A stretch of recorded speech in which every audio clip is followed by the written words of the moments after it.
So between 2004 and 2015, the provincial government invested $17 billion preparing for the big one, the big potential earthquake.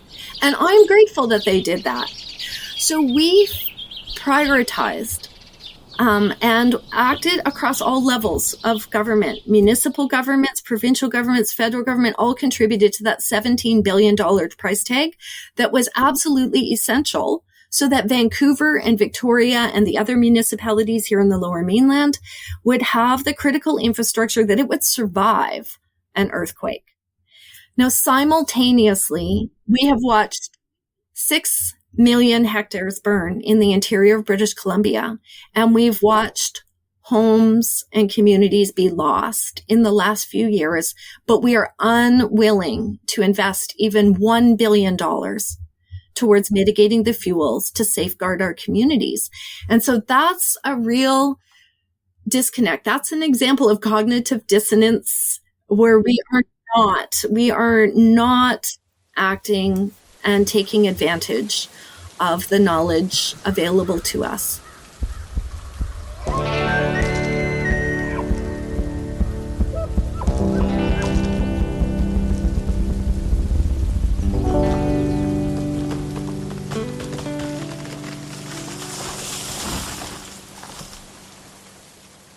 Hey everybody, what's happening? Welcome to Your Forest.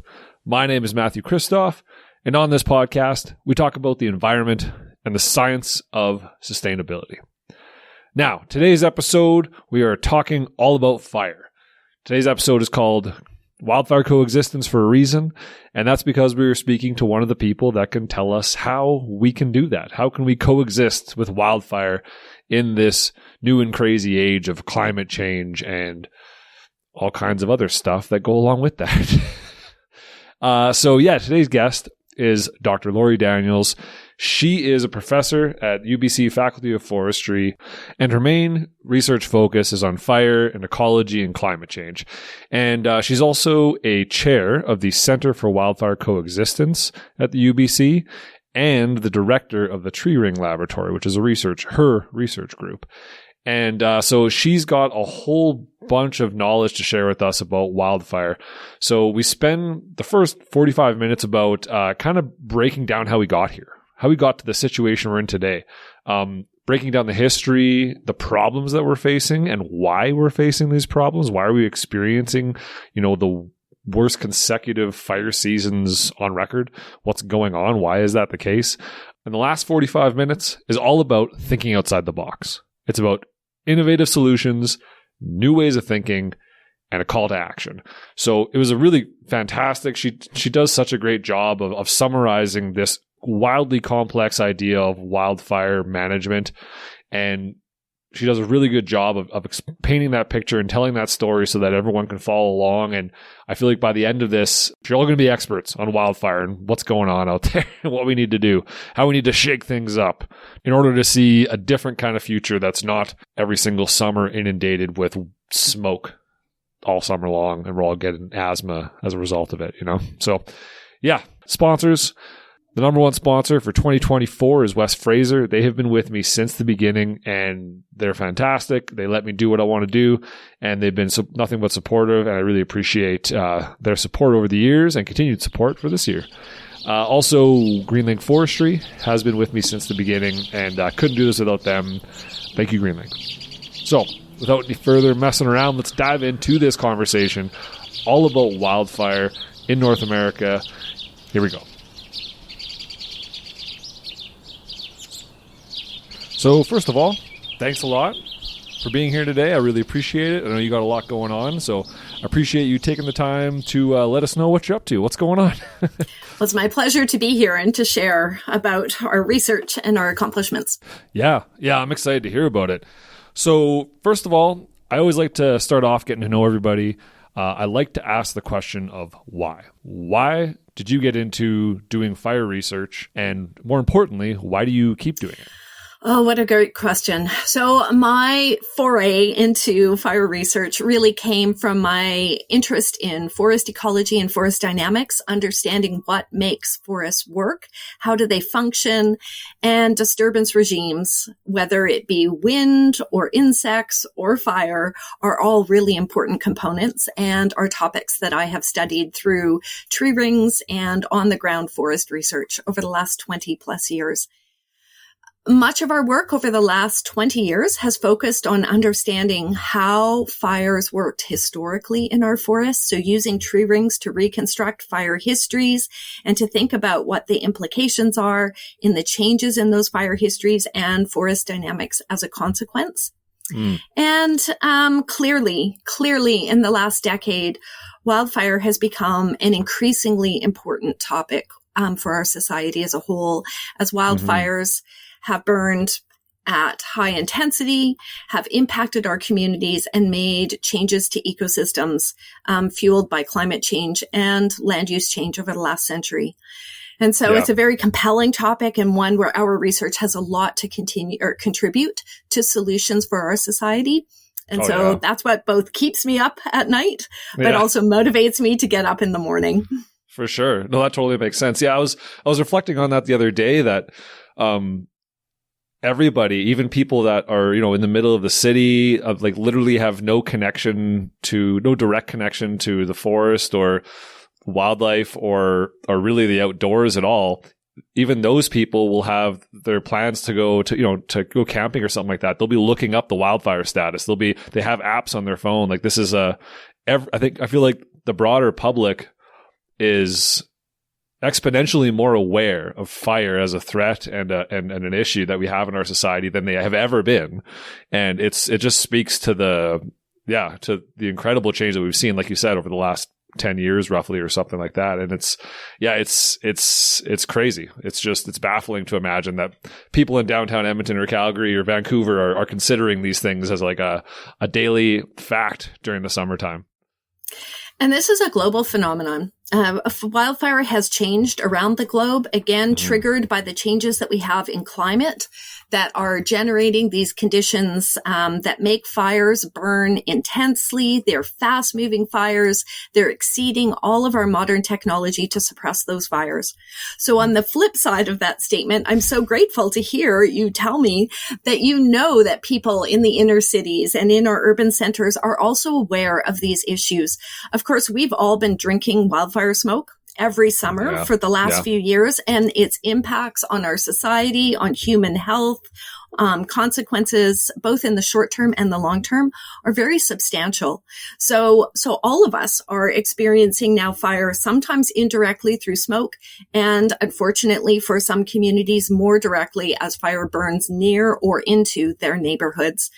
So being aware of fire danger, knowing that you have to be aware if there's wildfire bans or campfire bans, being aware of what the fire danger conditions are, both in our homes and the places where we love to recreate and spend our holidays and weekends. These are really critical steps towards preventing wildfires. We do know that almost half of fires in Canada are started by people, many of them accidentally. So that knowledge base, knowing to look up that fire danger and to be aware, is really critical, especially as we come into a summer like the one in front of us, where we're coming off of drought conditions in Western Canada and a hot, dry fire season in 2023. The more awareness, even here, early spring and March, the better.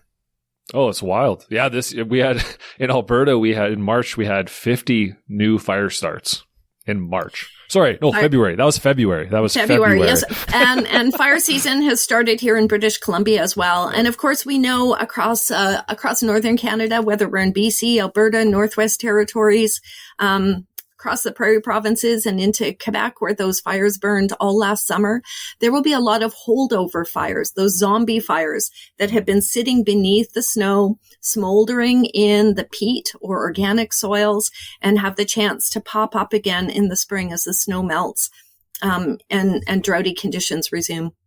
Yeah, no, it's crazy times. I know I was speaking with someone a while ago, and we were talking about the idea of putting more, prescribed fire on the land base or cultural fire on the land base to try and help reduce hazard in that way. And there's people go, well, I don't know if it's going to be a good year for that. And it's like, I don't know if there's ever going to be a good year for that anymore. It seems like we're in a wild time that it seems like every other year, right? There's a wild fire situation potential, right? So it's scary stuff. Yeah. So yeah, I want to dive into, let's dive into more of your research. Obviously, we're going to be talking about fire for the next hour and a bit. We got lots to talk about. I want to first dive into the Center for Wildfire Coexistence. So what is that? How did that come to be? What's its purpose? Yeah, go ahead. Well, the Center for Wildfire Coexistence is new. It's based in the Faculty of Forestry at UBC in Vancouver, but it also bridges over and is a collaborative effort with UBC Okanagan as well. And so this is a research center that is funded by the Kerner family. So we're very grateful for a $5 million endowment to the university to create this center. So it supports a research faculty position. So I'm the new chair and hold that research chair, the Kerner Chair in Wildfire Coexistence. Okay. We will have a new faculty position coming into being here at UBC Vancouver. And it provides opportunity for us to expand and build on our long legacy of interdisciplinary research that we have been conducting here to address these questions about wildfire. So our work has been traditionally, we started, studying tree rings to understand how fires occurred, when they occurred in the past and where, how that directed forest dynamics. Mm-hmm. And then much of our research has expanded over the last decade to not only understand the historical fire regimes, but to better understand the indigenous fire stewardship component through our collaborations with multiple Indigenous communities, and again expanded as the big fires here in British Columbia began to affect our forests in 2017, 2018, again in 2021 and 2023. Mm-hmm. Our work has expanded kind of exponentially to start looking then at social consequences, the recovery of ecosystems and communities after these big wildfires, and to also think about ways in which we can support proactive management to try to reduce and mitigate wildfire risk in and around, especially rural communities in the interior of British Columbia that are so susceptible and embedded in these fire-prone environments. Yeah, totally. Yeah, no, proactive, right? Like it seems like we're always playing catch up in this situation and we just can't get a handle on it. So that's great. So, and then that ties in well to the tree ring lab as well. You're talking about using the tree rings to determine fire history and that kind of thing. Yeah, so the Tree Ring Lab at UBC is my research group. So the Tree Ring Lab is where we do much of that processing of our samples from the forest. So a big portion of our research is to try to understand how historical fire regimes functioned across a range of ecosystem types. And so I think very surprising to many people is to learn that fires used to be much more frequent in the past, but didn't have the devastating consequences that we're seeing on our ecosystems and society today. So tree rings tell us that fires used to burn in many parts of British Columbia once every 5 to 25 years. So repeat fires at very short cycles, but those fires were very low intensity fires. They burned through the understory, consuming grasses and herbs and shrubs, and they damaged, but they didn't kill the trees. And so we can actually look into the tree rings of the large, thick bark trees like the Douglas firs, the larches, the ponderosa pines, and we find embedded in the tree rings are fire scars, anomalies in their growth patterns that tell us the exact year and sometimes even the season, whether it was a spring, a summer, or a fall fire in the past. And our tree ring records go back in British Columbia 850 years. So we have at some sites records that go back multiple centuries and give a strong indication of how frequently fires burned. And again, as a reminder, these were low intensity fires. We've also determined that many of them were started by lightning, as you would expect, but many consistent with the oral histories of Indigenous fire keepers and fire knowledge holders. Many of those fire regimes, or many components of those fire regimes, were driven by Indigenous fire stewardship. Fires that were intentionally lit in the spring or the fall to cultivate plants, to generate forage for wildfire or for wildlife, and to create essentially forest-based gardens that provided food and medicinal plants and ceremonial plants for Indigenous people across our province. That's incredible. That was going to be one of my questions, right? How can you see the impact that Indigenous people had in the fire regimes through the tree rings? And that's incredible that you can determine that. It's just interesting to be able to put that exclamation mark on it. Be like, yes, look, we can show that, like, not only have they been telling us this, but like, yes, the data backs it up, right? And science so often needs that to be able to stand on, right? Unfortunately. Yeah, so we find certainly that kind of as policies and as we begin to revamp or rethink how we're going to manage forests, Indigenous people have shared their knowledge for many decades. And there has been resistance in our Western society to really accept that knowledge and to incorporate it into our land management planning. The tree rings allow us to demonstrate and support that Indigenous knowledge, and to provide some quantitative metrics that are important in Western science, less so in the Indigenous cultures with whom we're working, but provide information that supports and demonstrates that fire intervals were anywhere from 7 to 15 years at some sites, to show what the impacts were on the ecosystems in which those fires were burning, and to use that as a template for eco and cultural restoration. So ecological and cultural restoration as we move forward in working on Indigenous-led programs to try to revitalize the forests on traditional territories. Oh, that's awesome. That's very, very cool. So yeah, it's wild that with a long history of being able to look back in these tree rings and tie them together, and 850 years in some places of tree ring history to look back on, you must be able to paint quite a specific picture of what the fire regime was like as, pre-colonization, post-colonization, and then even into, the last 150 years of timber acquisition and more of that kind of stuff. More people, more Western civilization spreading out into the Canada, right? What kind of things do you see in the tree rings? How did the fire regime change? Well, what we find is that there's fire scars and history of surface fires anywhere from our driest forest ecosystems in valley bottoms in the interior BC or on the east side of Vancouver Island. So these very dry systems had very frequent fires within them, fires that were burning, once a decade.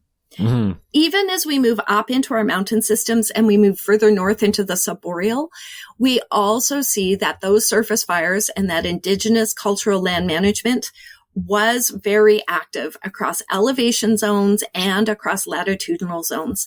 So it's a misconception that it was only near village sites, at a valley bottom or near the mouth of a river that Indigenous fire keepers were having impacts on the land.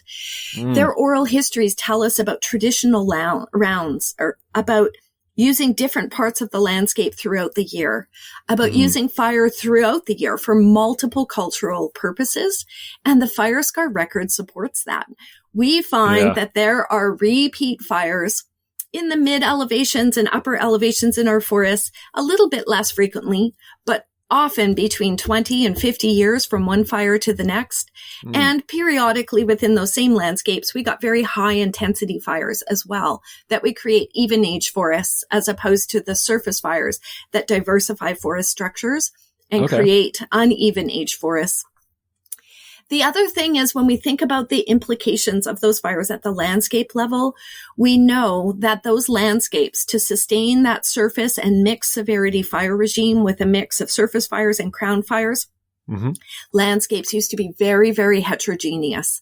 So very patchy mosaic of forests of different stages of successional or forest development, different combinations of species in our young forests, more broadleaf trees and shrubs mixed with the conifer trees and some areas that had pure conifers as a result of some of those higher intensity fires where species like lodgepole pine came back in abundance, but a much more diverse forest composition and structure and much more diverse landscapes than we see today.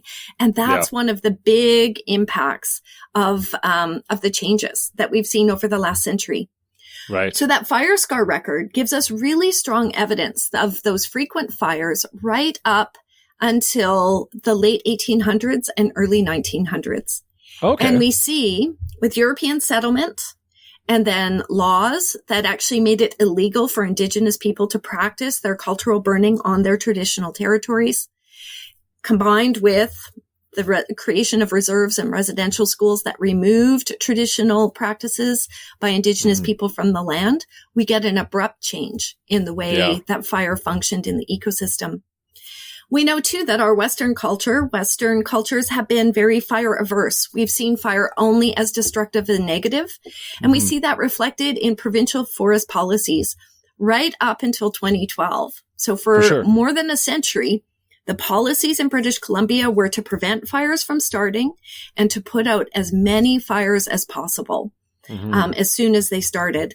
And after the Second World War, when we had increasing quality and abundance of technology to detect and suppress fires, we became absolute experts.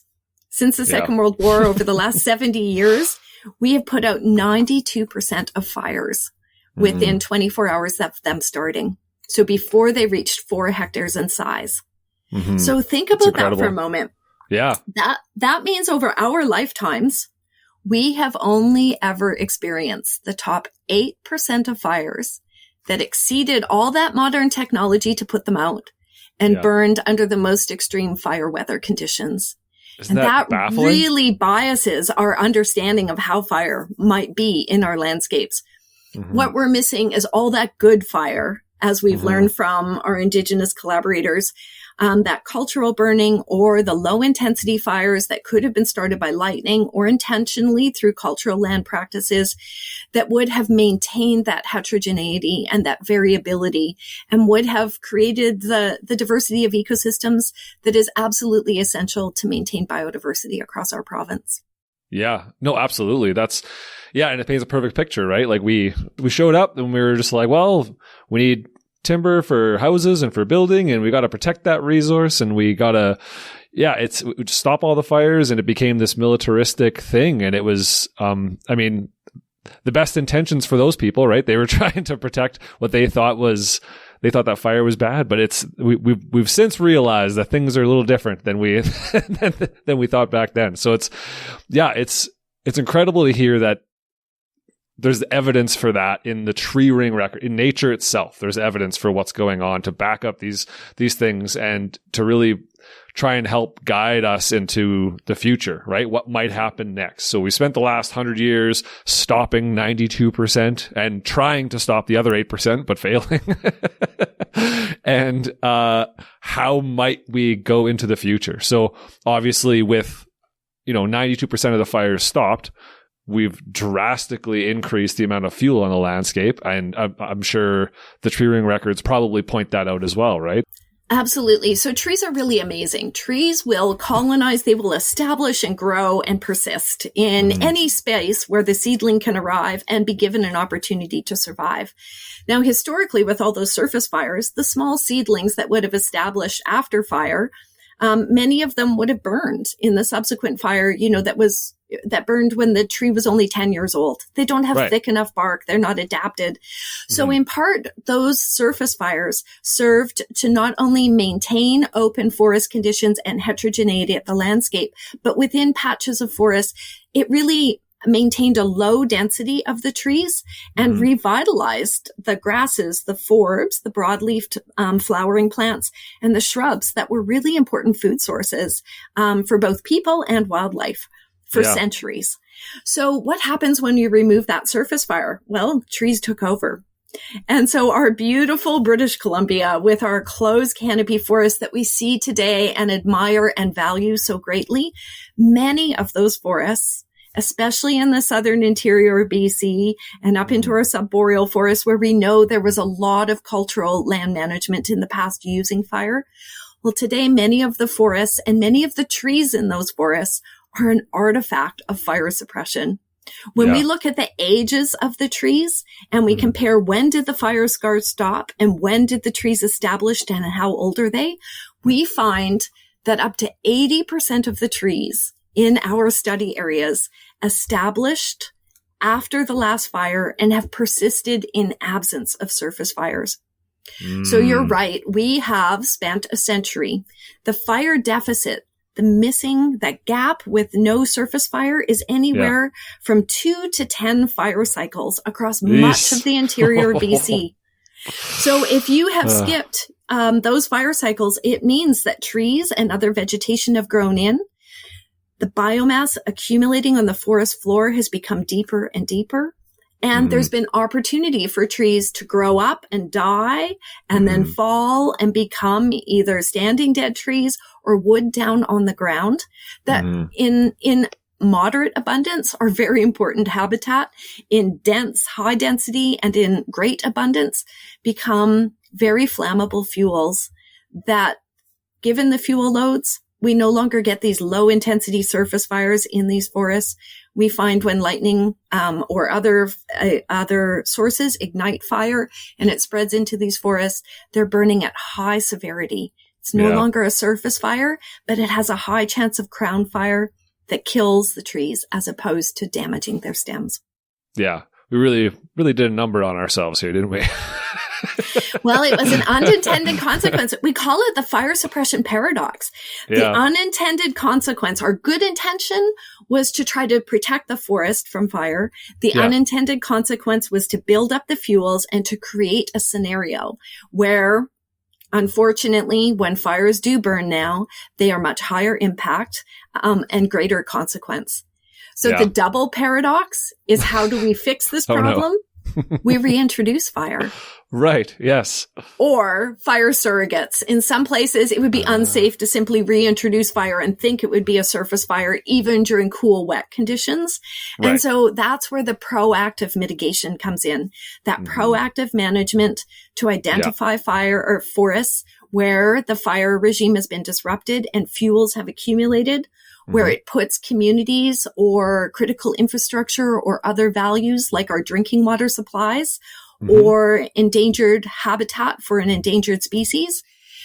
We can proactively manage in those areas to undo the consequences of fire suppression and revitalize those ecosystems, restore them to their structure and function. Totally. Sometimes it seems like we're our own worst enemies, right? But I think that doesn't mean that we can't also fix our mistakes. And that totally makes sense. We don't have to just depend on fire to do this. We're people. We're smart. We can try to be more holistic in the way we manage things, and we can do things a little bit differently. We just have to think outside the box. Yeah. Absolutely. And we know from our Western science, from our observations and experiences, we know that there's three critical factors that control wildfire behavior and effects. And that's the interactions between weather and topography, our mountain topography or flat rolling ground that interacts with heat and wind to determine fire rates of spread and the intensity of those fires. And then the third, of course, is the fuels. What is burning? As a human society, we don't have control over the topography. That's geological landforms. Yeah. We don't have control over the weather, although we've influenced the weather through climate change. But what we do have control over is the fuel, the vegetation. And we can choose how to manage that vegetation, and we can be strategic, and we can use nature-based solutions in order to come up with ways to manage that vegetation and stand to landscape level. So an individual patch of forest scaled up to the landscape so that we can create resilience again, both in the ecosystem and the communities embedded in those ecosystems. Yeah, totally. So moving towards it more away from the military, more of the holistic approach of fire management? How do we learn to, like the organization, right, coexist with wildfire? How do we, instead of just fighting this thing, how do we coexist with it? How do we use it as a tool? How do we start to reintroduce it back in a way that is conducive with both our survival and the thriving of nature and all of its attributes, right? So I want to ask, so obviously our understanding of fire, the Western society's understanding of fire and fire regimes has changed a lot in the last few decades. From your perspective, how has the broader research focus shifted? Or has it shifted? Yeah, so I see some changes both in terms of research and the application, the applied research, and our connection and collaboration with management agencies, and communities and forest managers. So from a research perspective, as we grow our understanding of how ecosystems functioned in the past, and have a better understanding of fire as a natural disturbance process, and that forests are dependent on natural disturbances to sustain their function, their structure, and their composition. It has given us opportunities to think differently about both fire and the way we manage our forests. So from a fire perspective, there's clearly going to be some places on the landscape. If a wildfire starts near a community or near critical infrastructure, we will always need to use that full suppression response where we choose to go and suppress those fires. And so in places like British Columbia and other jurisdictions, we've already identified the places in the province where fire is undesirable, and we need to maintain that fire suppression, command and control mentality. So wildland firefighters and the ability to detect and suppress those fires will maintain or will continue to be an important part of suppression or prevention and response. For sure. Now, course. Yeah. At the same time, we know that we need good fire back on the land, and that we need to manage our forests and ecosystems so that they're better prepared to absorb and coexist with that fire. So that means reconsidering both our fire management and our forest management.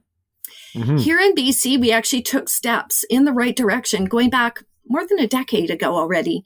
In 2012, the mandate of the BC Wildfire Service shifted. It shifted to say that where fires were putting lives and homes and values at risk, we would still put them out.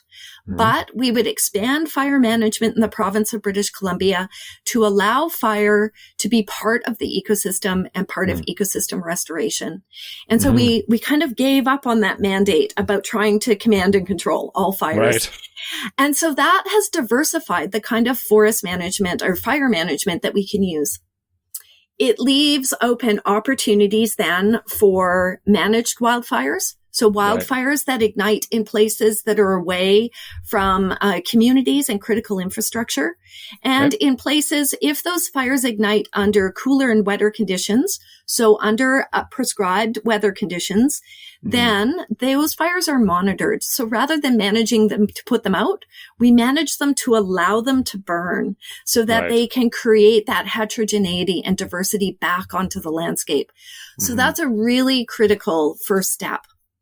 For sure. I think just to clarify for some people, the importance of, because we're talking about wanting to introduce more fire, I think we have to point out the fact that the reason that we still need to try to control some of those fires that are maybe out in the boonies away from people is that because of the monster we created, right? So so we can't just let nature do its thing at this point. We have to help nature do its thing. And I think it's important to point that out, that there still needs to be, because we've created this monster, we need to help steer it in a direction that is going to be good for everybody. So yeah, anyway, sorry to interrupt. No, that's okay. And it's a very valid point. So our ecosystems have been altered. That fire suppression effect and that buildup of fuels and that uniformity of our landscapes means that even natural wildfires that start from lightning, if they start during these extreme heat events that we have been witnessing in recent years, even a lightning ignition under the extreme weather driven by climate change are having devastating impacts on the ecosystems. So it's really during the cooler and wetter years And when we have natural ignitions kind of in these remote areas, those are the fires that we are most likely to choose to have as a managed wildfire or a modified response. So instead of our response being full suppression, we're going to modify that response and manage that wildfire so that it has the positive ecological effects that we desire. Totally. So it is a way that we enable fire back onto the landscape. Love Now, it. you can imagine that some of those fires, there's going to be an intermediate zone where a fire that's not too close to a community, but not quite far enough away that it could spread towards the community. There'll be a zone in between. And in that intermediate zone, we might, again, depending on the conditions, depending on how that fire is behaving, we might allow it to burn. And be part of that ecosystem again. We might have boundaries where if it gets too close to the boundary, we're going to actively suppress it. So it's more like a conditional response, a modified response and managed wildfire, but we're going to maintain or ensure that it doesn't spread towards a community or impact human values and put lives and homes at risk. So we get into kind of an intermediate zone where there's a combination of both active and passive management. Now, that's also the zone, both immediately around our communities and then in that intermediate zone where we can be doing the most good by proactively managing the forests to alter the forest fuels and the current conditions. Unfortunately, much of our forest management, our management paradigms, again, going right back to the Second World War, have in some ways contributed to the problem that we see today across the landscape. Sure. So since the Second World War, here in British Columbia, we identified the timber harvesting land base. That's about 22 million hectares of forests, productive and accessible forests, where we were going to actively manage for timber products, for wood products. And it in many ways sustains the economy. It is how we ended up with many of our rural communities where they're based. It is the economy and job source for many of those rural communities. And it's made British Columbia a half province across our nation. Right. So the timber industry is a really important one. For many years, we have functioned thinking that much of our management was emulating fire as a disturbance. And so here let's think back about what we've observed about fire in the last century. Again, over our lifetime, we've observed a lot of high intensity fire that burned as standard place in crown fires. But what we forgot is we were only witnessing that top 8% under extreme conditions. But that's been our model for forest management across multiple ecosystem types. Even though we now have a much better understanding that historical fire regimes had a high severity component, but in many ecosystems, if not most ecosystems, it was not the dominant part of the fire regime. So we've been emulating high severity fires in our forest management, thinking we would substitute a natural disturbance with a human disturbance and put out fires to create the forest that we could then harvest and sustain the economy. So now we have a very complicated mix. We've been managing for timber, and we do that by clear-cut harvesting and then replanting native species. And we want them to be growing at high densities. So as the trees grow and compete and self-thin, they will produce high-quality timber, but also go through stages of stand development without a lot of expensive intervention to try to help those forests develop. So what does that mean? We now have a landscape that has patches of dense conifer forests that are even aged at various stages of age and development, scattered across our landscapes. Those conifer forests, with their high densities, are often loaded with fuel that make them also susceptible to fire. Now, it used to be back in the 80s and 90s when we originally did those cut blocks, we would also use prescribed fire to burn off the leaf litter that was left behind, the needles, the branches, the small trees that were not taken to produce those wood products. We would use broadcast burning, meaning we would burn across the whole area that had just been harvested to get rid of the forest kindling that was left behind, the forest residues, burnable, flammable material.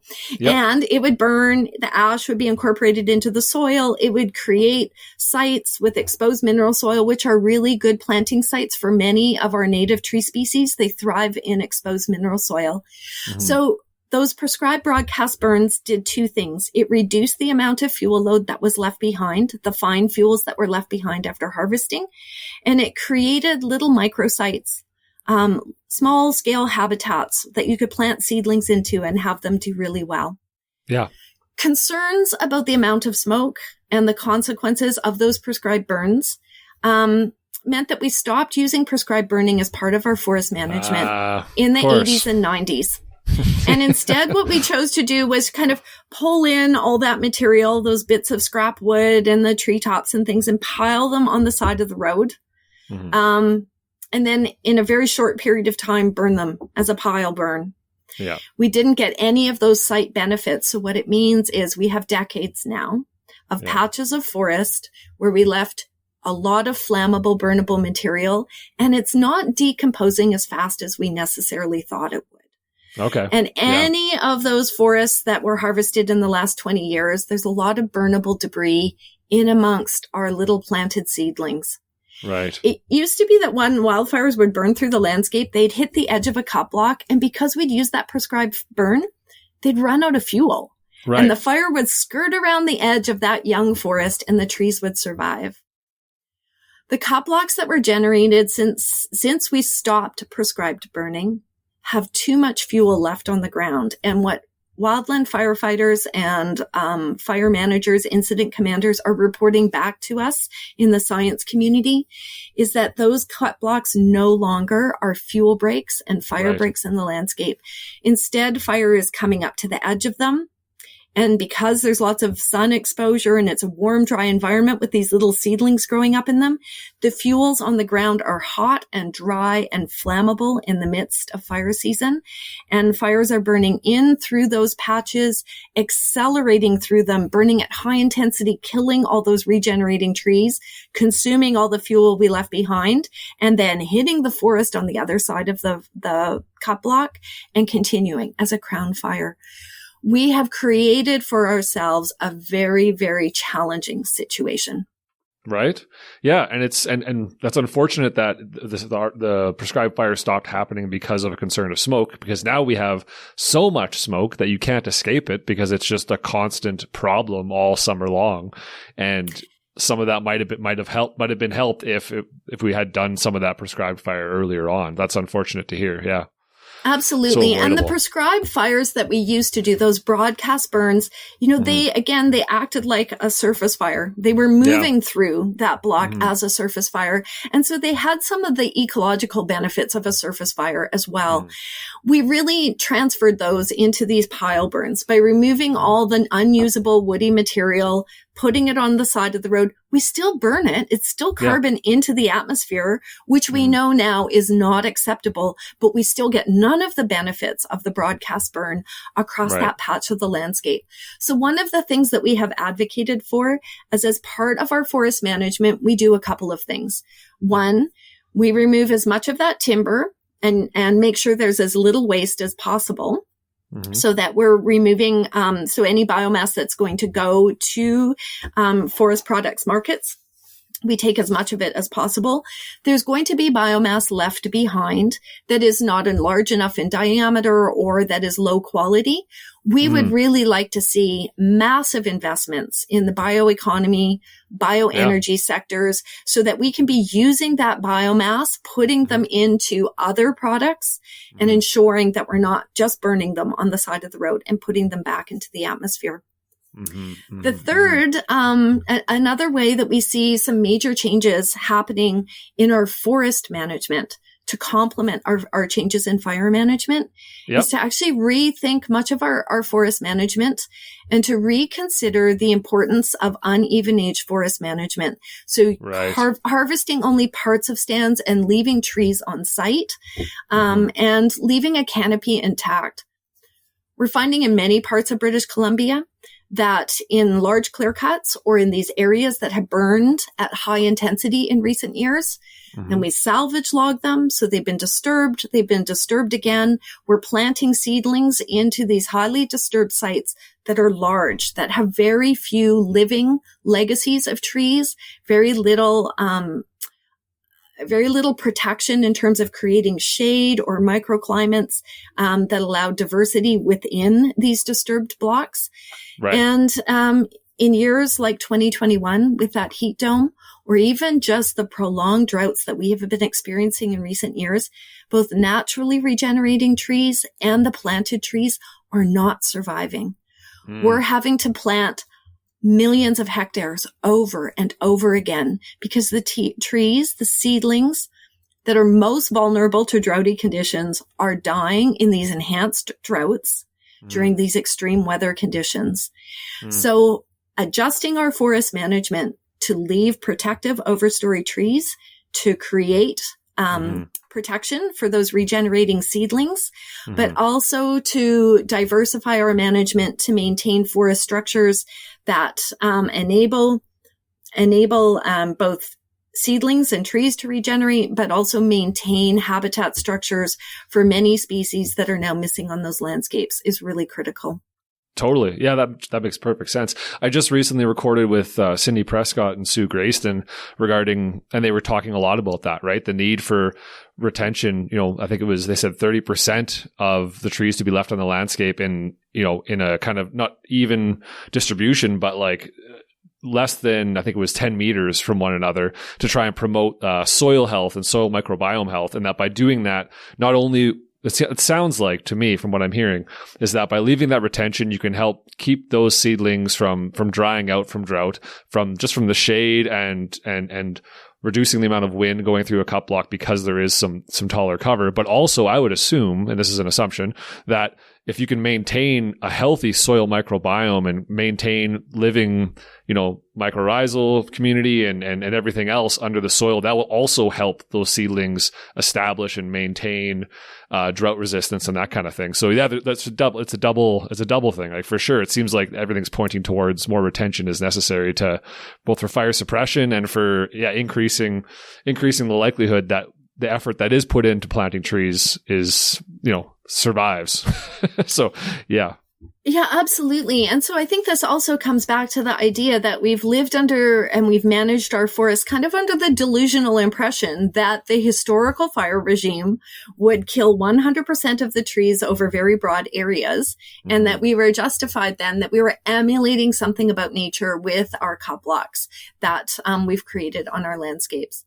Yeah. We've also made the mistake in British Columbia where we're very, very good at managing a single patch of forest, a stand. There's lots of guidelines and regulations about how to harvest those trees and try to minimize your impacts on the soils, what trees to replant in order to make sure that you have native tree species and that they're going to regenerate a surviving forest. So those are very positive things. But again, they've been very timber focused. So we've allowed clear-cut logging with very few legacies or biological legacies retained on those sites. We eliminated the surface residual management through broadcast burning. We have focused on the conifer trees at high density to regenerate, and we've in the ecosystems where broadleaf trees naturally come back, we've tried to manage those and reduce the amount that they are in abundance, either by brushing, cutting them down, or using glyphosate-based herbicides to try to control for them.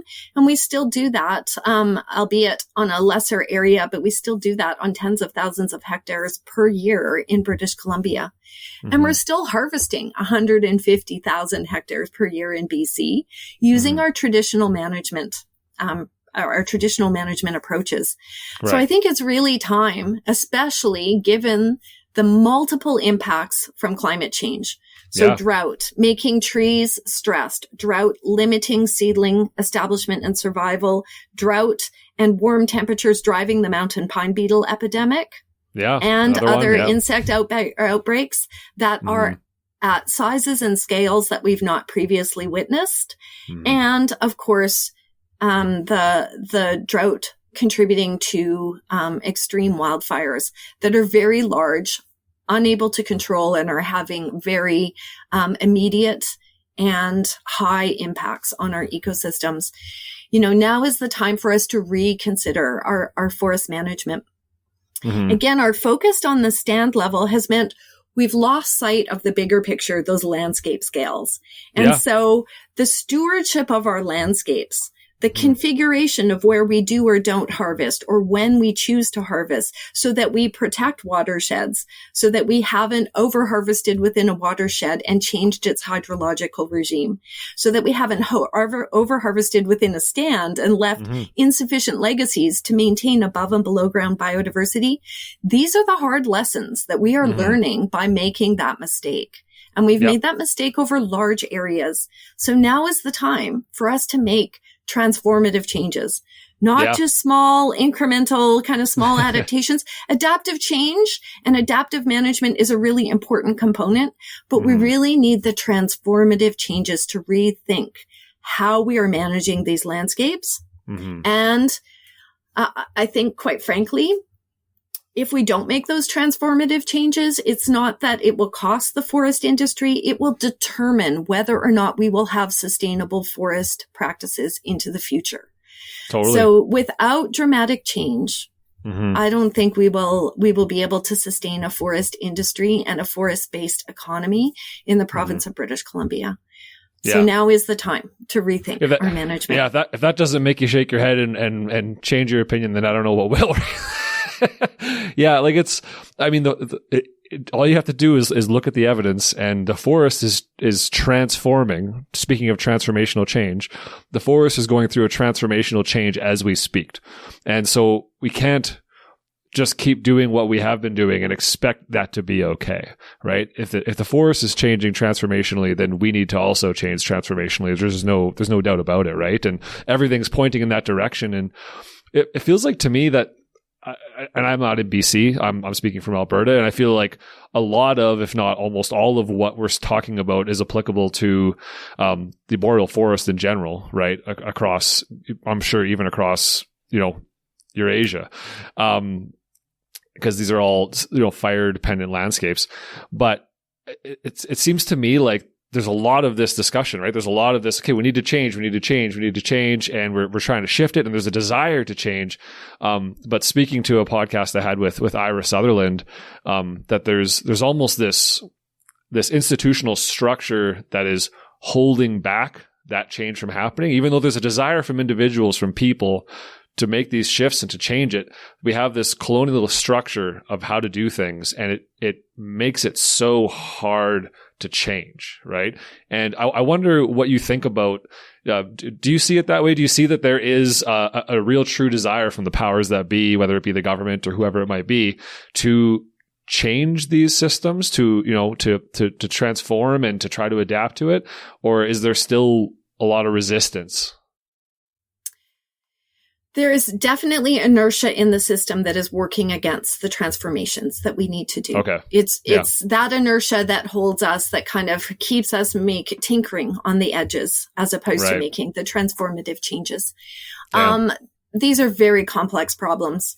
No it's kidding. Not just an ecological forest and fire management solution. Of course, as we've just discussed, it ties into economy and livelihoods and financial structure of how provinces and territories function. We also know that these need to be ecosystem-based solutions. So even here in British Columbia, the drivers of the wildfire problem on the coast are slightly different from those in the interior BC, so the solutions are slightly different. Right. There's some overarching similarities, but the kind of fine tuning of the solutions will be different on the coast versus the interior. And the southern interior to the north and into the boreal are also subtly different on because of the differences in the way that fire works in those different ecosystems. Here we know in the southern interior that surface fire regime was so predominant and has had such significant changes that we're maybe in a lucky position because changing our management to emulate more of that surface fire regime is a possibility, but requires those transformative changes that stand to landscape scales with our management. Into the boreal forest, we know that stand replacing or crown fires were common in those systems. But even then, we've kind of behaved as if a fire would kill 100% of the trees and leave very little diversity on the landscape. Even with the big fires that we observed in 2023, if you can get the bird's eye view of them in a helicopter or from a satellite image, there's a huge amount of diversity left behind. They're very patchy. The wetlands and many of the scattered lakes, the wetlands, the bogs, the peaty soils that still had moisture in them were resistant to fire and survived. And so, but our management always, doesn't always replicate that, right? Our management simplifies those structures at stand to landscape scales, and we're now learning there's tremendous consequence. So I think on principle, having a better understanding, paying closer attention to the details, the devil's always in the details, right? So let's focus on those details and let's modify and transform our forest management to kind of take those details into account. It gives us greater resilience and it gives us greater potential. So can we achieve that? I've seen some, I'm grateful to say that we've seen some improvements here in British Columbia. The change in the mandate in 2012, a little bit more modified response and managed wildfire on the landscape. Sure, totally. That's huge. We've spent 20 years trying to understand as well, how could we do fuels mitigation? How can we thin the forest from below, removing the smallest trees, the ladder fuels that connect surface fire to crown fire? How much do we have to thin out the forests in order to create them more resilient to crown fire, to allow surface fire to burn through those understories? We've spent, on principle, we know how to do that. And we've begun doing that in BC, but this is another place where we are not acting as if this was a climate emergency and a wildfire emergency. Yeah. So here in BC, I think the estimates 20 years ago were that we had about 1.6 million hectares that needed to be treated. And in 20 years, we have only treated about 100,000 hectares of forest. Oof. Not even 10%. Hey. We've only invested about $350 million into this problem. Now, that might sound like a lot of money, but at the same time, we have spent in the last 20 years, $6 billion trying to put out fires. And remember, only the top 8% burned, but they've done a lot of damage. Even, since 2017, we've burned over 6 million hectares of forests and spent over $3 billion trying to put out those fires unsuccessfully. In fact, I think we're approaching $4 billion trying to put out those fires just since 2017. So we are disproportionately spending money in emergency reaction mode. And we're forgetting to allocate a comparable amount of money into proactive mitigation. Scaling up those programs for communities and Indigenous communities, so municipalities, rural communities, and Indigenous communities, they require the funding to be able to act, to be able to mitigate the fuels in and around their communities. And that requires collaboration across levels of government.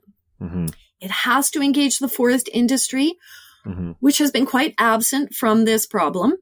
Sure. The forest industry has not taken the leadership role that I think government hoped or expected them to do when it comes to mitigating fuels.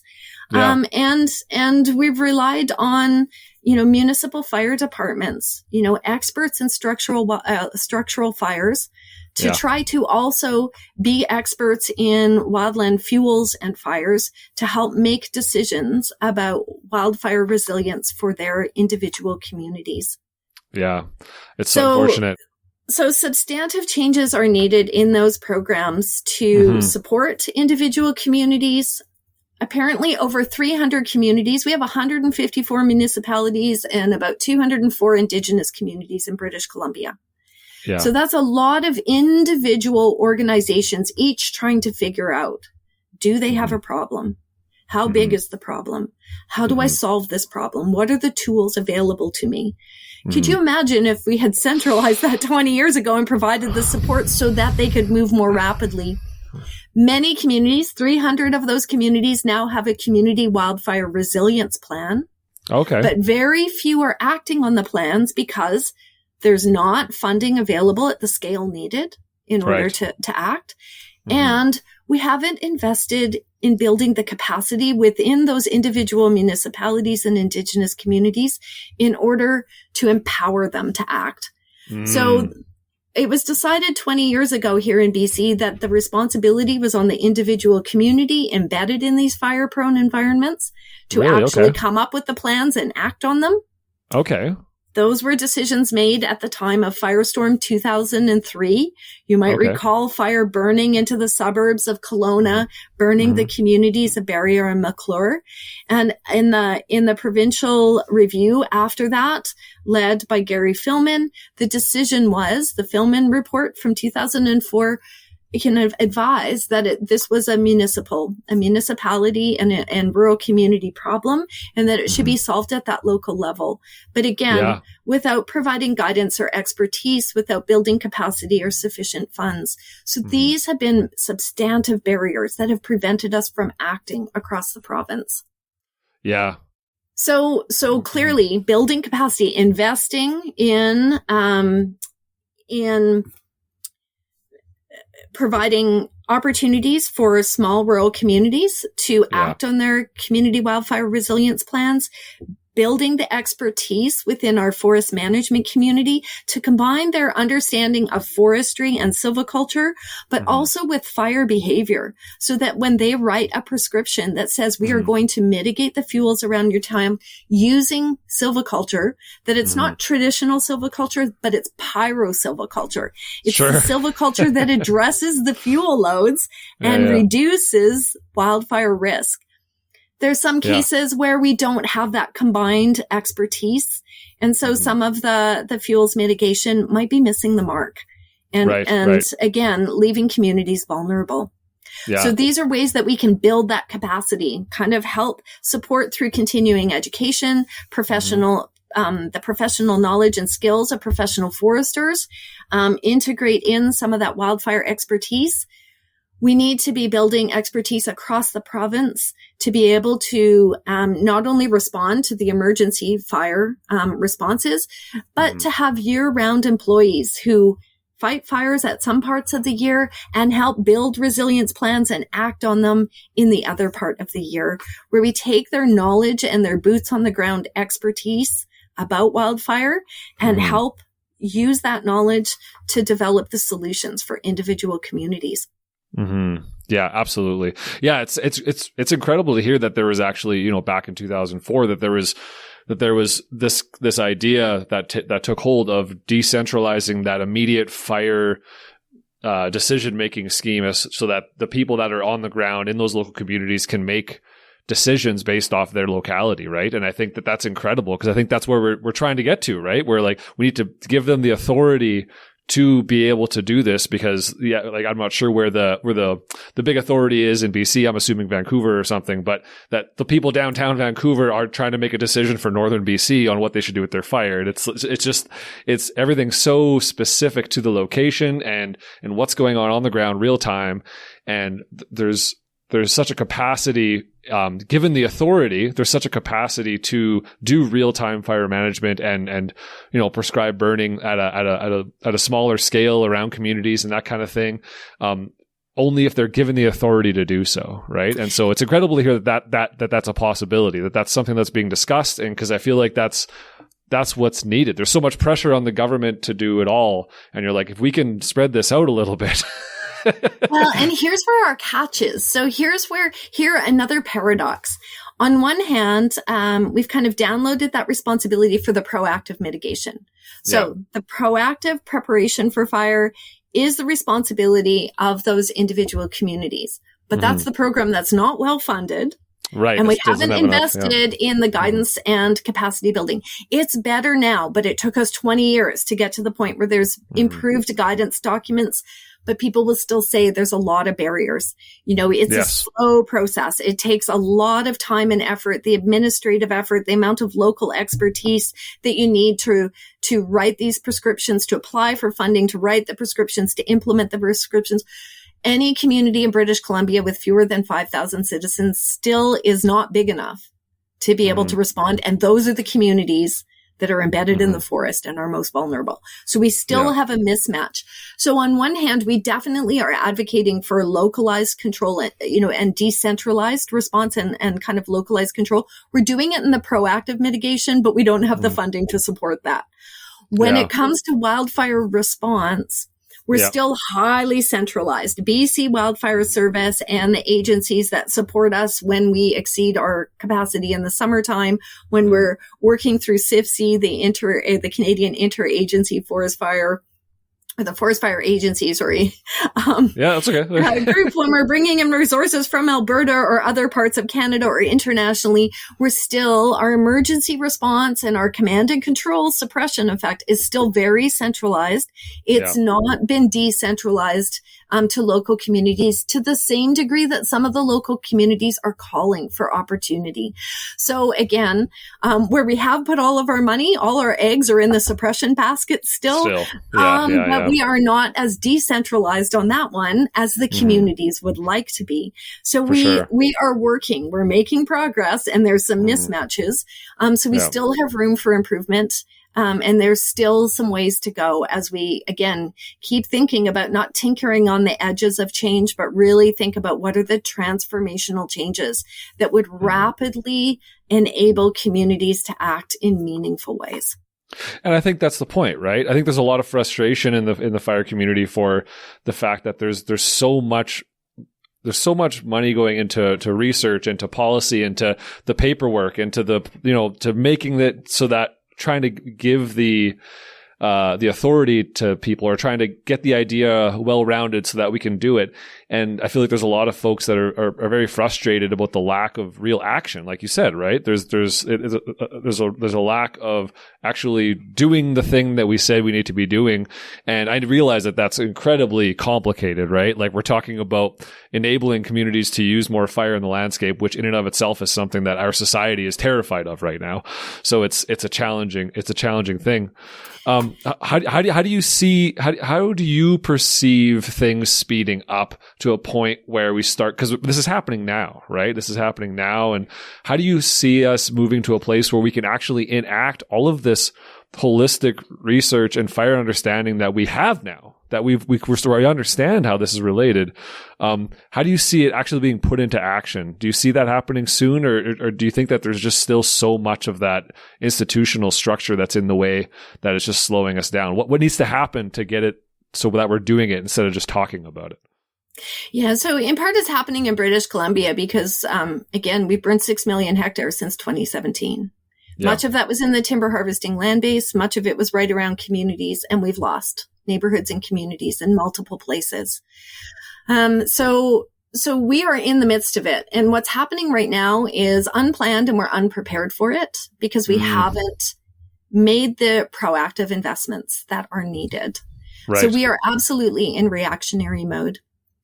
That's so hard I think to hear. My colleagues with the provincial agencies with BC Wildfire are understanding the urgent need for this kind of change. I don't think quite our provincial government and the decision makers who allocate funding have understood it yet. And the reason I can say that with confidence is our budget just came out. And politicians are hard to convince. There you go. In our provincial budget, we allocated $60 million towards mitigation to go through the Forest Enhancement Society of British Columbia. We need 10 times that in order to really make a big dent. And this is, in fact, a $3 billion problem that needs to be addressed. So to put that into context for a second, I would like to put that into context for maybe you want to talk about how much the suppression is costing as a result of this, and how much more it's costing the society to not be doing mitigation in the long run. Absolutely. I think that's a good way to put it. If you can provide that context, that'd be great. Sure. So we just put $60 million towards mitigation in the budget that was announced 3 weeks ago. Last summer, we spent $1 billion in British Columbia unsuccessfully putting out fires. Unsuccessfully. That's the key word. Yeah. And that's not meant to be a criticism of BC Wildfire or the wildland firefighters. Fires are burning under extreme climate conditions in landscapes that are loaded with fuels. Yeah. And so if we don't change our management to defuel those landscapes, we will continue to experience these fires because climate change is not going away. It's only going to become hotter and drier as we move into the future. Totally. So this year we spent $1 billion just directly trying to suppress those fires. That is not the $720 million in insured losses. Many people were underinsured or not insured and lost their homes this year or in recent years. So there's the direct losses from home losses. There are also costs to our society through the medical costs, the number of people who were impacted by wildfire smoke and needed to go to a doctor or hospital this summer. The people who are, when they're exposed to smoke, it impacts their health because they have underlying health conditions, asthma, diabetes, respiratory illness, heart conditions, heart and stroke conditions, other illnesses. My wife and I are currently planning our summer out.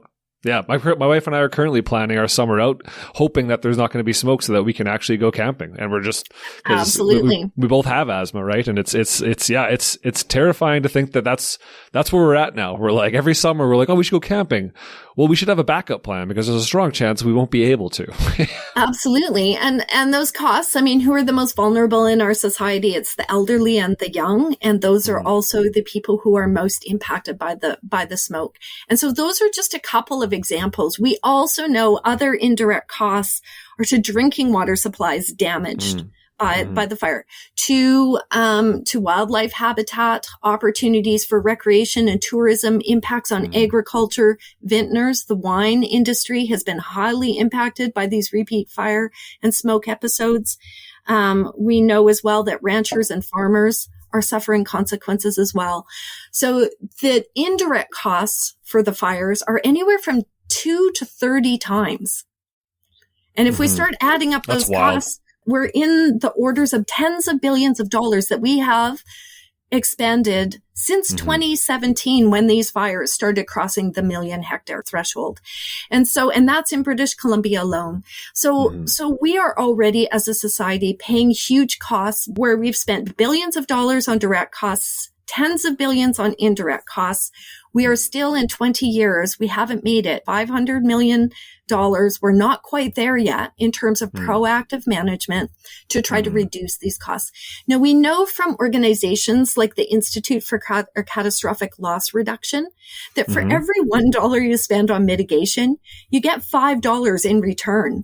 Well, that mitigation kind of lives out its lifespan. It's kind of like insurance. You invest in case and it reduces the impact. Mitigation of the fuels, prior emergency response planning, these are ways in which we can invest in order to reduce those impacts. I want to give you a couple of examples of places where fuels mitigation, so where communities have invested to go in and thin out the forest, reduce the surface fuels, do some pile burning or remove that biomass to cogen or energy plants, where those changes in fuel structure then created the intent when we do those management actions here in British Columbia. So many of them are in the interior of BC, again, to counteract that fire suppression effect.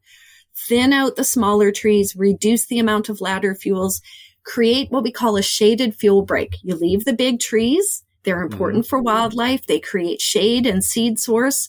Revitalize the understory plants through, sometimes through prescribed burning. Sometimes simply by opening up those conditions, it revitalizes, creates more sunlight, and the understory native plants respond positively. So you get ecological restoration in addition to your fuels mitigation in these systems.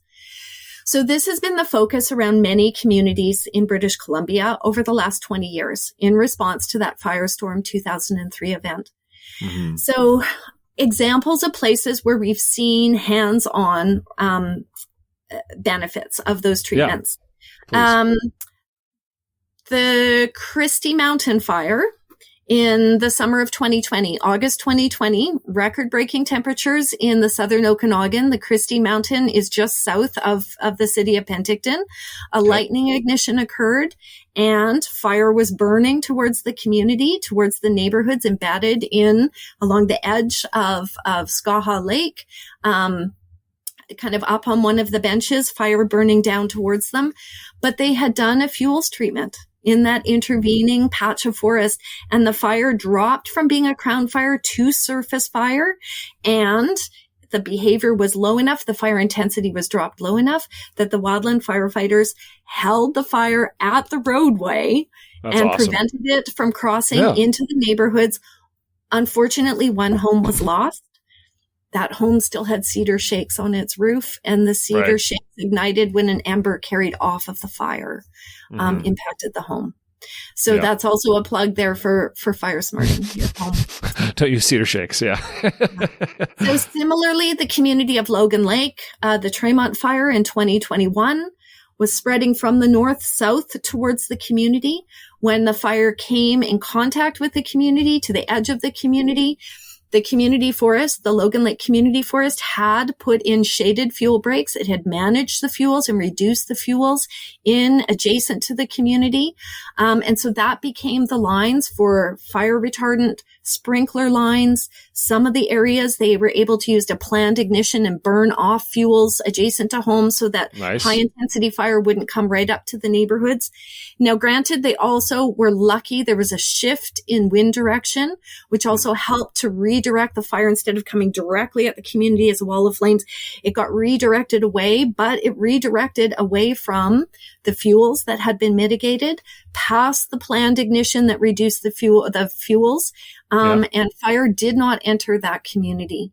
So Logan Lake, was one of Canada's first, was Canada's first, Fire Smart certified community, and their fuel breaks that their community forest had created on the edge of their town, combined with that shift in wind. But together, those created the defensible space. That fuels treatment created the defensible space. And with that lucky wind shift, they lost 0 homes in that community, and fire burned right up to the backyards. I happen to have a collaborative research project going with the BC Community Forest Association, between 2018 and the present.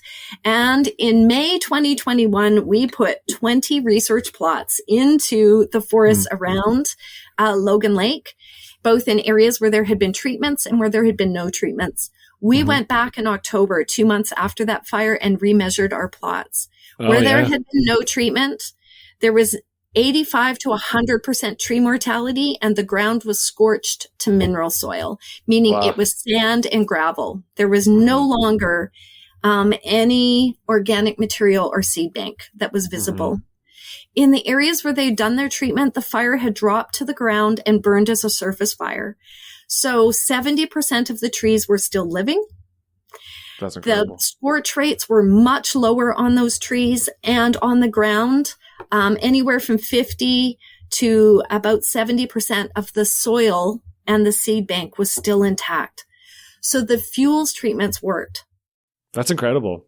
2 days ago, I was in West Kelowna. If anybody have seen the footage of the McDougall Creek fire burning through West Kelowna, it was absolutely shocking, even to us who work in fire behavior and wildfire science. But again, with the community forest, the West Bank First Nation Community Forest, we have established a series of 30 plots within their treatments on along those forests. And just down from where the McDougall Creek fire started as a lightning ignition and then spread down slope. Unusual for fires to go down slope, but under hot, dry, windy conditions, that cold front on August 17th redirected the fire down slope into the community. I walked through the treated forests yesterday, or 2 days ago, Friday, 3 days ago, where the fuels treatments were done, where our permanent plots are. The trees have survived. The understory has burned, but the bunch grasses and the native plant species, it's only March, but they're already greening up, and we're beginning to see the native species, the grassland species, popping up again in that understory. In other places, just a few hundred meters away where there hadn't been fuels treatments to thin out the forest and produce the fuel loads. The forest or the fire actually burned as crown fire, and 100% of those trees have burned. Yeah. So we'll be out before the end of this month collecting the data to support and be able to demonstrate and give that quantitative Western knowledge to kind of support the benefits. My colleagues from the West Kelowna area have told me if it weren't for those treatments, 1,000 homes instead of 200 would have burned in August of 23. And it's unfortunate there's still not more. Like, it's awesome that those work, that we have a solution to helping these communities survive these wildfires, but it's unfortunate there isn't more funding made available to do that, right? Like, it seems like it would behoove the federal government or whoever it might be, I don't know, to just like provide every community with some kind of funding to do this kind of stuff, because it's going to pay dividends in the end, right? Like you said, 5-to-1 investment, but in the Western culture, we're not super great at investing. No, we're not good at that proactive, the preventative actions. We have a hard time justifying them. And so you've pointed out something that's really important, and that's that, kind of the roles of different levels of government. The federal government clearly on federal lands, which has strong influence for Indigenous communities, because much of their funding has to come from the federal government, although they're embedded in provincial and territorial lands, where fire management is a provincial or territorial jurisdiction. So here's this crossover. We see this repeating across many urgent issues in Canada that, in fact, although there is some funding from the federal government, the control and most of the funding is coming at the provincial or territorial level. And so wildfire is one of those topics, a bit like, wildfire is definitely a provincial jurisdiction. And so there's some really important issues to think about. And from my perspective, then, it really comes back to, do our members of the provincial legislature understand the consequences of these fires, the costs that we are already paying, even if they're indirect or kind of hidden at the moment? And do they understand the importance of scaling up and contributing the funds in order to scale up those actions, and to make the changes in the legislature to rules and regulations, policies and practices that will govern, in particular, our forest management, which is that has a very, very large role to play here. Of course. And we've not seen strong engagement from the forest industry. What I've heard from my colleagues in the forest industry is they're waiting for government to change the regulations. They will follow the rules, but the government needs to take that lead to change those rules. So we play this game of who's going to make the next move. It's a chess game that we're losing collectively. Ugh. I want to point out something, though, that I find fascinating. And so if you were to visit Vancouver, what do you think is the biggest natural disaster that we worry about here in Vancouver or along coastal BC? That's a good question. I don't know. Like, maybe ice storm or something? I don't know. Yeah, good question. I know you're from Alberta, so I'll give you a hint here. So here, we worry about earthquake. So and so earthquake, we have Shakeout BC, there one time a year where your alarm goes off on your phone, and kids in schools are taught, what to do in the case of an earthquake. Where do you go? What should you have? They review what should be in your safety kit at home, that you should have 72 hours worth of food and water and medicines and what sorts of things, the same sorts of things that should be in your grab and go fire kit in case you have to evacuate from your home. So here, earthquake is the biggest natural disaster that could have huge consequence. It's rare. We don't know if it's coming. We know that there's risk. We discuss this up and down the West Coast. A catastrophic earthquake could impact buildings, roads, drinking water supplies, and critical infrastructure delivering that. Schools, hospitals, bridges, all of these have needed seismic upgrades. So between 2004 and 2015, the provincial government invested $17 billion preparing for the big one, the big potential earthquake. And I'm grateful that they did that. That's great. That's great. Want children in schools or people in hospitals that have not been rebuilt to a standard that they would survive an earthquake. Nor do I want, my home has had a seismic upgrade. When I was doing renovations, I chose to do that. Yeah. I also chose to fire smart my home when I was renovating it. But those say that I made to ensure that I had done those proactive, those investments so that my home is prepared. So we prioritized and acted across all levels of government. Municipal governments, provincial governments, federal government all contributed to that $17 billion price tag that was absolutely essential so that Vancouver and Victoria and the other municipalities here in the Lower Mainland would have the critical infrastructure that it would survive an earthquake. Now, simultaneously, we have watched 6 million hectares burn in the interior of British Columbia, and we've watched homes and communities be lost in the last few years, but we are unwilling to invest even $1 billion towards mitigating the fuels to safeguard our communities. And so that's a real disconnect. That's an example of cognitive dissonance where we are not acting and taking advantage of the knowledge available to us. That would just give your head a shake, right? Yeah. So communities and ecosystems in British Columbia are not yet ready for climate change. We are not ready for the wildfires that we are already experiencing. So we can continue on this path unprepared and surprised every time fire hits yet another community, or we can make the changes, the transformative changes that are urgently needed.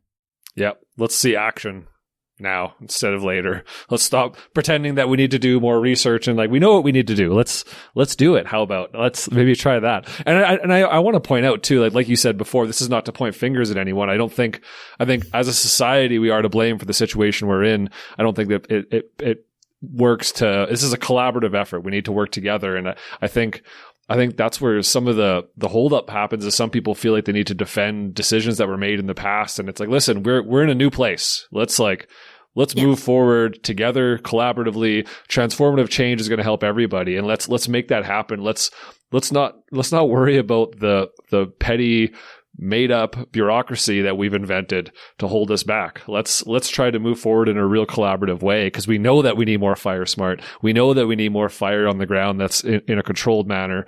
We know that these things are true. Why are we holding up but we're worried about, like you said, we'll invest 15 billion or 17 billion into something that may or may not happen. But we know for a fact that there's going to be bad fires that happen. So that's very frustrating. And I hope that we can see some real action, across Canada, across the globe, even, Australia or wherever you might be that is suffering from the same kind of issue, right? Well, and again, I think it comes down to that all of society approach that we have to help ourselves and work together within our communities to scale that up. And we need to speak to our community leaders and tell them that this is important to us and something that we would like them to invest in and support the changes that are coming from that bottom up grassroots level. So anybody who lives in a fire prone environment or recreates and has recreational property in a fire prone environment, they should be following, please follow the Fire Smart principles. I've done that on my home. There's an app. Yeah, absolutely. The app's easy to follow. You can follow that advice. It takes some effort on the weekends, but quite frankly, I spent COVID re-landscaping my yard by hand so that we have rock gardens and non-flammable plants in our gardens that are now a little bit away from our house with stone and rock configured right adjacent to the house. My roof was leaking. It had to be replaced. So I put a metal roof on the house instead of using materials that are potentially flammable. It was an opportunity to kind of clean up the gutters and to make sure that they were not trapping burnable or flammable material that puts my home at risk. Those were home maintenance things that I chose to take the next level up and to invest a little bit extra to make sure that my home is fire smart and fire safe. Yep. Absolutely. Well, and if you're not doing it, then I can't imagine other people are taking it seriously. So I'm glad that you're doing it at the very least, right? Well, and then what I can convey to you is that it was, that I did that on my own. My kids and I re-landscaped the yard and it now passes the Fire Smart test. And so it's very plausible, very possible for all of us to do with a little bit of effort. And then to think too about that support for your community. If you see, there's been lots of hesitancy about cutting trees and having impacts in the forests immediately around communities. Some people have felt that, they don't want to see those trees removed, but understanding how and why that's happening, understanding that we are leaving the big trees, the valuable wildlife trees, the shade trees, but reducing the fuels to protect communities. And again, there's no guarantee. This is like an investment in insurance. We can increase the chance of reducing wildfire risk. Our goal is to reduce wildfire risk and change the fire behavior to increase the survival of our homes and communities. And we're seeing successes in many places, not all places, but in many places. So it's worth the investment. Totally. Absolutely. So my final question is, do you have any advice for people? A lot of the people that listen to this show they're in this profession, right? They're in environmental management of some sort, whether it be forestry or fire or, conservation or something like that. So there's a strong likelihood that that this conversation is reaching people that have the ability to make real changes in policy and in, active management in one way or another. What is your advice to people that want to see that transformational change and want to? Maybe they're not in a position of power, but they're in a role that they can start to influence change. What would your advice be to them to try and inform and push forward and keep pushing forward this transformational change in a real way instead of just, like you said, in an actionable way? Yeah, what a great question. So I think some of it is to be informed. And get active. So take part in FireSmart. Get that app and use it on your home. Even if you live in an urban area, we are seeing fires like Fort McMurray, where fire brands are coming long distance and igniting homes where fire does come up to the edge of communities. And so there's no excuse for us not to make the effort. I'm from Slave Lake originally, so I know the very first place to go up in Slave Lake was it was called the Zoo. It was the strip club in town. It was all wood. It was in the middle of town though. It was the very first thing to go up because it was right in the middle of town. It was probably a kilometer from the fire, but the fire brands landed and took it under windy conditions. Embers are carrying long distance, and we saw it. The wind and embers really are the agents that move those fires across the landscape so quickly and make what seems like a wildfire in the distance something that's now in your backyard. Totally. So those FireSmart principles, and I encourage people because it's one way that you can be active right away, but it also, in doing so, you'll become increasingly informed. The next is to keep in mind that proactive management means changing some of our ecosystem composition and structure. And so proactive management in many, if not all environments and ecosystems is going to mean cutting some trees. And so proactive management and mitigating fuels in not all situations, but many situations is also ecological restoration. And I'll come back to British Columbia as an example. We look at our beautiful mountainsides that today are fully covered with dense green forests, and we see that as beautiful and we want to protect that. And the truth is that those forests are an artifact. They are a result from 150 years of excluding Indigenous fire stewardship and suppressing wildfires and human ignitions when they occur, because we thought we were protecting those ecosystems. Those beautiful green forests as a complete blanket of green instead of a patchwork quilt of different colors and textures. That beautiful blanket is highly vulnerable to fire, and it's highly vulnerable to fire because of the changes that we have imposed on that ecosystem. Yeah, it's a result of colonialism. Undo some of that through proactive management and ecological restoration, using in some cases thinning, in other cases prescribed fire, and when we can be working with Indigenous collaborators to get that cultural burning back on the land. And to focus on the components of the ecosystems beyond the trees. Let's focus on the understory plants and the herbs and the shrubs and the habitats that they create for highly vulnerable and important species. So much of our fuels mitigation overlaps again with ecological restoration, but we need to allow it and support it to happen. And then we need to enable that biodiversity back onto the land. It can be a win-win. Totally. We also, one of our biggest investments, I think you asked me at the beginning if you gave me a lot of money to go ahead and do this. Here are a few wins. Much of the biomass that is out in these communities, putting those communities at risk, could be converted into bioenergy. There are examples of communities like the Esquette First Nation who use the biomass that they are removing from the forests around their community to create heat energy that supports their local band office, the medical center, and their resource management offices. That's awesome. Yeah. So that biomass can be turned into clean bioenergy. It can be electricity. It could be heat energy. It could go into other innovations, so that we're not simply piling it and turning it into carbon dioxide and greenhouse gases into the atmosphere. Totally. So if I had the funds, I would say I would co-invest in those green energy solutions, especially for remote and rural communities that are currently dependent on fossil fuels to generate electricity and heat for their homes. It would be a really easy shift to go to a sustainable version of biomass, fuels management and mitigation that created the biomass required in order to create energy for their communities. It's a win-win. So it's safety and it's green energy simultaneously. And in many of our Indigenous communities, the communities with whom I work, they would like to see cultural burning back on the land. So creating a situation where we've reconfigured the forests, especially near communities, where they can now sustain good fire in a safe and sustainable way. We do that little bit of pre-work, and then we maintain those sites with cultural fire and Indigenous-led initiatives.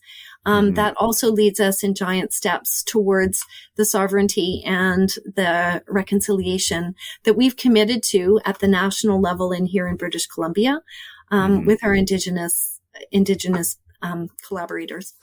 Yeah. So, those Indigenous-led initiatives and solutions are ones that could also be contributing to the wildfire and climate change adaptation. Yeah, absolutely. No, totally crucial from a lot of different levels, right? Like it's, absolutely necessary. That totally makes sense. I hope, do you expect, just one final thing, what do you think it would take to get that to happen, to get more Indigenous-led initiatives, again, happening now, today, kind of thing? What needs to happen to make that a reality? Yeah, we have a couple changes that are happening here in British Columbia. So again, the provincial government has put in place kind of taking the lead from the United Nations Declaration on the Rights of Indigenous People. We have a provincial act, the Declaration of the Rights of Indigenous People Act in British Columbia. And of course, BC is different from other parts in Canada because most of the land here in British Columbia is unceded traditional territories, so ancestral unceded lands, which means that there is no treaty, nor was there any legal agreement between the British Columbia or Canadian governments and Indigenous people. So as a component of reconciliation, we're rethinking how the Land Act, who will make decisions, empowering Indigenous nations to be at the table and part of government-to-government negotiations, government-to-government agreements in post-fire ecosystem and community recovery, and also in land management decisions. So we're undergoing a fairly substantive change in our land management already in British Columbia. We're shifting towards landscape level forest management planning, but I really urge our provincial officials and the regional tables that are making those plans to really keep in the forefront the role of climate change and fire. Those are what are driving the changes in the communities now. So if our landscape level forest management plans are not ecosystem specific, using the best available Western science and indigenous knowledge, we will not achieve, even with a revolutionized version of forestry, we will not achieve the type of resilience to have a sustainable forest industry, nor will our communities and ecosystems be resilient. So there's very, very important, very holistic ways that we can pull these together. Change is underway here in BC. And we do see strong Indigenous collaboration and leadership.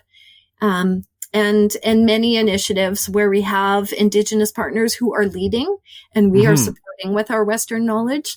And so those are really exciting collaborations and opportunities. That's great to hear. And I'm excited to watch and to see how it just keeps to move forward and keep seeing more, real action happening on the landscape. It's really, really great. Well, I have to say we have covered a lot of ground, and you have so much going on up there in your brain that you've tied this is such a great thread. It just I feel like it just right from the beginning to the end, it all just kind of flows, and we didn't really lose track of what we were talking about at all, and it was fantastic. So, I can't thank you enough for taking the time today to come here and share your perspective, your knowledge, your research and your understanding with my listeners, and to try and get this information out there and because I think there's a lot of confusion, right? Like, people know there's a problem. They know people are trying. They're not really sure where it stands. And I think this is fantastic for trying to clear up some of the fog and to try to clarify what should be done, what needs to be done. And I hope our discussion can help convince people of the same thing. So thank you so much for your time. This was fantastic. I wish you all the best in all of your work, because it's clearly pushing things in the right direction. Well, thank you so much. And again, this is an all of society. All of us can be part of the solution. Fire is not going away. Both the warmer, drier summers that we are experiencing, driven by climate change, but also these landscapes that have been so highly altered. Our challenge is to make the changes to coexist with fire and to have healthy and sustainable ecosystems and communities into the future. So thank you again for letting me share these ideas with your listeners. And I hope that they will have a safe and happy summer and be fire smart. Yeah, I'm with you there. Yeah, absolutely. Thank you so much. This was fantastic. And I couldn't be happier. Terrific. Thank you. Thank you so much for listening. That was a doozy, wasn't it? We just dissected Wildfire and figured out what was going on and figured out what we need to do. I mean, that was fantastic. Thank you, Lori, for your time, for all the work that you do. I can't wait to see what happens next. And I hope we can see some transformative change like you discussed. So thanks for listening. Make sure to rate and review, share this on social media, all that stuff. It really makes a big difference. So I really appreciate it. And we'll catch you all next time. Take it easy.